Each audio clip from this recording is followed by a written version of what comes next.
Hello everyone, welcome to my Baishakh blog. তো বৈশাখ উপলক্ষে আমাদের বাসায় কিছুই রান্না করা হয়নি, বাট এই দিন আর কি গরু রান্না করছিল অ্যান্ড পোলাও রান্না করছিল অ্যান্ড ডিম রান্না করছিল আমার মা। তো আমি আসলে এটা বৈশাখ উপলক্ষ হিসাব করে খেয়ে নিছি।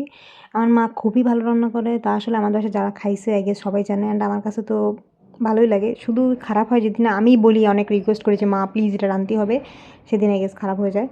তো আমি এই দিন ভাবছি একদম বৈশাখ একদম প্রপারলি পালন করব, তার জন্য আমি সকাল সকাল আমার বোনকে নিয়ে গেছি ভার্সিটি, যে এখানে একদম ছবি টবি তুলবো। যদি আমি অনেক রেডি হয়ে গেছিলাম, বাট আমার চুল একদম লেপটে গেছে ঘামায়, এমনিতেই অল্প চুল মাথায়, আমার টাকের সাথে চুল লেগে গেছে, পুরো অবস্থা খারাপ আমার।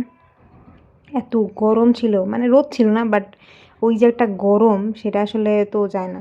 তো ওখানে যেয়ে আমরা একটু কী বলে এটারে লেমনেড খেলাম, যেটা কিনা এক্সপেকটেশন ছিল একদম খেয়ে মনে হয় একদম পরাণ পর্যন্ত যাবে, বাট এত বাজে টেস্ট, এত লবণ আর এত ঝাল। মানে একটা নিয়েছিলাম আমের মেবি আর একটা লেবুর জুস আর কি, খুবই মজা লাগছে। তারপরে আমরা এখান থেকে একটু ঘুরলাম, আর একটু ঘুরে যদি আমি ওখানে মেলা হচ্ছিলো যেটা মাঠে, আমি ওই পর্যন্ত যাইনি, আমার এনার্জি নেই, আমি জানি আমার পার অবস্থা খারাপ হয়ে যাবে, ঘেমে আরও অবস্থা খারাপ হবে, তার থেকে বেটার আমি ওখান থেকে বের হয়ে গেছি। তারপর আমরা ওখান থেকে গেছিলাম হচ্ছে বিস্ট্রোসিতে, এখানে একটু শর্মা খাবো, যেহেতু বৈশাখ একটু শর্মা খাবো। অ্যান্ড ওখানে অনেক দিন পর গেছি, যদি যে একটু খুব ভালো লাগতেছিলো অবশ্যই ঠান্ডা। শর্মাটা আমার কাছে যেরকম আগে যেরকম ছোটোবেলায় এক্সট্রা অর্ডিনারি লাগতো, খুব মজা, সেরকম এখন আর আমার কাছে লাগে না, খুবই অ্যাভারেজই লাগে।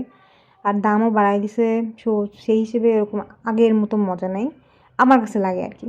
তারপরে একটু কোক খেলাম। আমার কাছে মনে হয় ক্যানের কোক আর বোতলের কোকের মধ্যে পার্থক্য আছে। ক্যানের কোকে না ঝাঁজ বেশি থাকে, আর মজা আসলে, দাম বেশি ঠিক আছে, বাট আমার কাছে মনে হয় টেস্টটা অনেক বেশি। আমার তো খেয়ে এত মানে রিফ্রেশিং লাগতেছিল, তা আসলে বলার বাইরে। তারপর আমরা বিকালবেলা আমি বাসায় আসছি, বাসায় এসে আবার একটু সাজুগুজু করছি, কোরেটার বোন দুলা ভাইয়ের সাথে বেরোয়ে আমি আবার আমার ফ্রেন্ডদের সাথে বের হয়েছিলাম। এখানে গেছিলাম হচ্ছে চিজিতে। চিজি যেহেতু অনেক বিশাল জায়গা, তো মোটামুটি জায়গাটাকে পাইছি, তো আমি একটু একটু মেকআপ দেখছিলাম কেমন হয়েছে, মোটামুটি আমাকে ভালোই লাগছিল। তারপরে আমরা অর্ডার করছিলাম একটা পাস্তা। পাস্তাটা বেশ ভালো লাগছে খেয়ে পাস্তাটা, কারণ এই দিন অনেক কারেন্টটা ছিল, তো সেই হিসেবে যদি পাস্তা ভালো হয় তাহলে অবশ্যই এটা অনেক ভালোই বানায়। পাস্তাটা মোটামুটি মজাই লাগছে। তারপর একটা অর্ডার করছিলাম কোল্ড কফি, কোল্ড কফিটাও বেশ ভালোই লাগছে, ভালো টেস্ট, অ্যাকচুয়ালি ভালো টেস্ট। তারপরে একটু ভিড় দেখলাম, অ্যান্ড তারপরে আমি একটু আমাকে দেখলাম, অ্যান্ড শেষ, বাই।